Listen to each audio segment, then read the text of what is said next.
U.S. Senate candidate Austin Petersen revealed his campaign received, and promptly returned, a giant amount of Bitcoin this week, as the donation ran afoul of financing laws. Leading candidate for the Libertarian Party's national chair, Joshua Smith, has made cryptocurrency a key part of his platform heading into the convention. Candidate for Congress, coder Brian Ford, former MIT Media Lab digital currency director, and one-time technology advisor to President Obama, came out strongly in favor of cryptocurrency. The community is divided about political influence generally, but if there must be politicians, it's probably a positive sign some are warming to crypto like never before.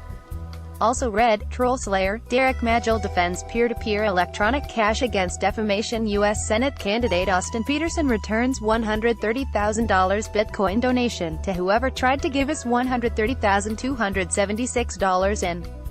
Please donate $5,400 to http://austinpetersen.com/bitcoin in order to comply with FEC regulations. Also, start a pack or something, mate. Mr. Petersen is a well-known figure in liberty circles.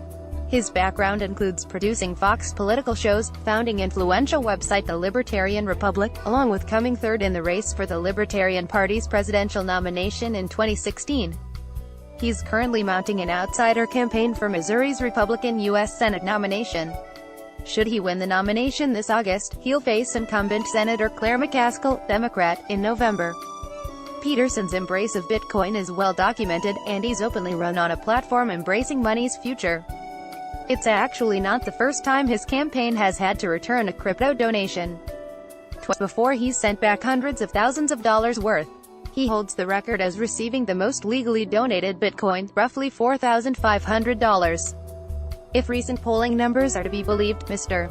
Petersen is some 30% off the pace for the nomination. Mr. Petersen's campaign manager told ABC News, "I think it goes without saying we are going to see a lot more of this in terms of campaign contributions and campaign financing." Coder Brian Ford's run for Congress, it started as a slur. Mr. Ford's opponent branded him a Bitcoin apologist for accepting donations, insinuating something sinister. Brian Ford, candidate for Congress, responded, "My supporters didn't HODL, but they made donations to my campaign in Bitcoin because they have faith in the technology. The comments accusing my supporters are completely inaccurate, sensationalist, and it is due to my opponent's lack of understanding of the technology. My supporters wouldn't have donated to the campaign if they were just trying to speculate." Mr. Ford wrote some of the earliest and highest-up memorandums for the U.S. government regarding cryptocurrency while in the Obama administration.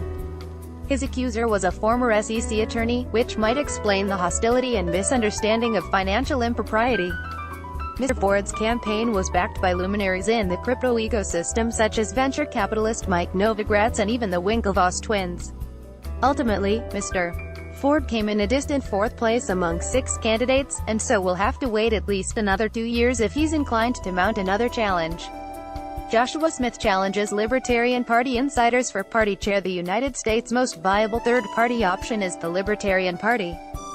In recent years, some have seen the leadership of the party fawn and beckon very mainstream candidates to its national platform. And while there might be nothing wrong with that strategy per se, libertarians such as Joshua Smith wondered what the point of even being a libertarian was if the official party offered up basically the same type of candidates as the two majors. Rather than just moan about it, Mr. Smith threw his hat in the ring, and is running for the chair position as an insurgent candidate. Among his disagreements with current leadership is how they've not done enough to welcome the crypto community, a seemingly natural constituency. "We also need to do a better job of leveraging our membership's connections within the crypto community as a fundraising avenue," he posted. Right now, there are literally billions of dollars wrapped up in crypto, with the majority of those currently investing being very libertarian-minded people. Building coalitions with this community can help change our financial situation immensely, as well as quickly, and serves the added bonus of bringing new members to the party. "I have already started building coalitions among libertarians involved with crypto community leaders such as Nexus and Vector Space Systems and would continue to build upon these efforts as LNC chair." The electoral process will end at the Libertarian National Convention, held this year in New Orleans, June 30th through July 3rd. It promises to be a very interesting battle for the party's soul.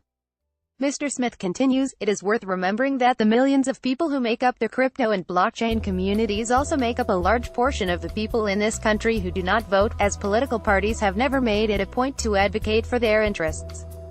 This all changed 2 weeks ago, when I and others passionate about this issue showed up to an LNC meeting and were able to get a blockchain committee voted on and put into place. As a result of that effort, we are now the first American political party actively pursuing blockchain solutions for party issues, as well as continuing to look for creative ways to advocate and fight for causes that are near and dear to the crypto community. Continued focus in this area will allow for both the growth of our party, as well as the retention of those who see the promise in this most free market of technologies. Should Bitcoin be involved in politics? Let us know in the comments. Images via the Pixabay, Austin Peterson, Brian Ford, Joshua Smith. Verify and track Bitcoin Cash transactions on our BCH Block Explorer, the best of its kind anywhere in the world. Also, keep up with your holdings, BCH and other coins, on our market charts at Satoshi Pulse, another original and free service from Bitcoin.com.